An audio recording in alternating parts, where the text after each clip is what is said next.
wabarakatuh. Halo semuanya, perkenalkan nama saya Tiarawati dengan nomor induk mahasiswa 860494569. Saya berasal dari UPBJJ UT Bandung, Fakultas Keguruan dan Ilmu Pendidikan, Program Studi Pendidikan Guru Sekolah Dasar. Pada hari ini, saya akan melakukan praktikum Modul 1 KP3 mengenai pertumbuhan dan perkembangan tumbuhan. Tujuan pada praktikum ini yaitu untuk mengamati dan mengidentifikasi tumbuhan apa saja yang melakukan perkembangbiakan secara vegetatif alami. Selamat menyaksikan.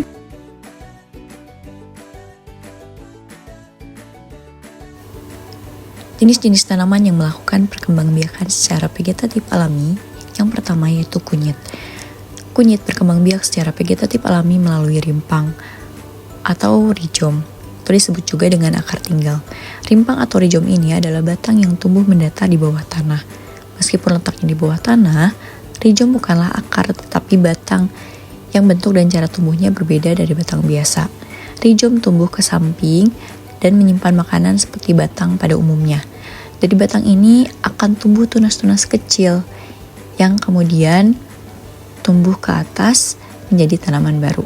Setiap potongan rimpang yang memiliki mata tunas bisa tumbuh menjadi bagian tanaman kunyit baru yang sama dengan induknya. Jadi, kunyit bisa memperbanyak diri tanpa melalui biji, melainkan dari bagian tubuhnya sendiri, yaitu rimpang.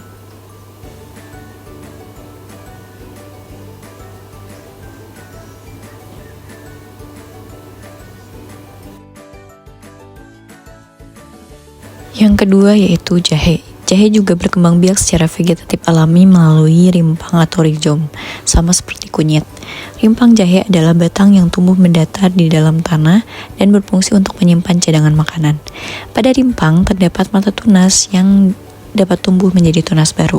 Ketika rimpang jahe ditanam di tanah, dari mata tunas akan muncul tunas yang tumbuh ke atas menjadi batang dan daun, sementara bagian bawahnya membentuk akar serabut. Rimpang yang tertinggal di dalam tanah akan terus tumbuh memanjang ke samping dan membentuk rimpang baru. Setiap potongan rimpang yang memiliki mata tunas bisa tumbuh menjadi tanaman jahe baru yang sama dengan induknya. Jadi baik kunyit ataupun jahe memperbanyak diri secara vegetatif alami melalui rimpang, yaitu bagian batang bawah tanah yang mampu menghasilkan tanaman baru tanpa melalui proses perkawinan atau biji. Tanaman yang ketiga yaitu kentang atau Solanum tuberosum. Kentang berkembang biak secara vegetatif alami melalui umbi batang. Umbi batang adalah batang yang tumbuh di dalam tanah dan membesar karena menyimpan cadangan makanan berupa pati atau karbohidrat. Pada permukaan umbi kentang terdapat mata tunas atau titik tumbuh yang tampak seperti bintik kecil. Dari mata tunas inilah akan muncul tunas baru yang bisa tumbuh menjadi tanaman kentang baru. Jika kentang dibiarkan, maka dari mata tunas itu dapat tumbuh menjadi tanaman baru yang identik dengan induknya. Jadi, kentang bisa memperbanyak diri secara vegetatif alami melalui umbi batang, bukan melalui biji. Proses ini memungkinkan tanaman kentang menghasilkan individu baru dengan sifat yang sama seperti induknya, karena tidak melibatkan proses pembuahan.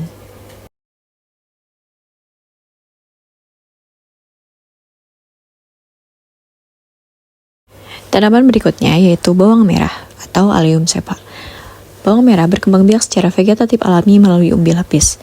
Umbi lapis terbentuk dari lapisan-lapisan daun yang menyimpan cadangan makanan dan bagian tengahnya disebut tunas.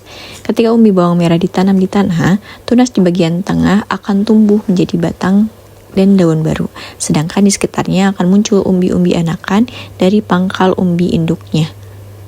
Setelah tumbuh cukup besar, umbi anakan ini dapat dipisahkan dan ditanam kembali untuk menghasilkan tanaman bawang merah yang baru. Dengan demikian, perkembangan vegetatif alami bawang merah terjadi melalui umbi lapis, di mana setiap umbi anakan yang terbentuk dari umbi induk dapat tumbuh menjadi individu baru tanpa melalui proses perkawinan. Tanaman berikutnya yaitu stroberi. Stroberi berkembang biak secara vegetatif alami melalui stolon atau geragi, yaitu batang panjang yang tumbuh menjalar di atas permukaan tanah. Dari stolon ini, Pada bagian luas-luasnya akan tumbuh akar dan tunas baru yang kemudian berkembang menjadi tanaman stroberi yang baru. Selanjutnya yaitu tanaman paku. Tanaman paku bisa berkembang biak dengan vegetatif alami ataupun dengan spora. Dengan vegetatif alami, tanaman paku berkembang biak dengan rizom, menghasilkan tunas baru yang tumbuh menjadi tanaman paku baru tanpa biji atau buahan. Tanaman yang terakhir yaitu pohon pisang. Pisang berkembang biak secara vegetatif alami melalui tunas. Tunas adalah calon tanaman baru yang tumbuh dari pangkal batang atau akar tanaman induk. Dapat disimpulkan pada percobaan ini bahwa perkembangbiakan aseksual atau vegetatif alami pada tumbuhan adalah cara tumbuhan memperbanyak diri tanpa biji dan tanpa bantuan manusia, dengan menggunakan bagian tumbuhannya sendiri untuk tumbuh menjadi tanaman baru. Perkembangan vegetatif alami dapat terjadi melalui rizom, umbi batang, umbi lapis, geragi atau stolon, dan melalui tunas.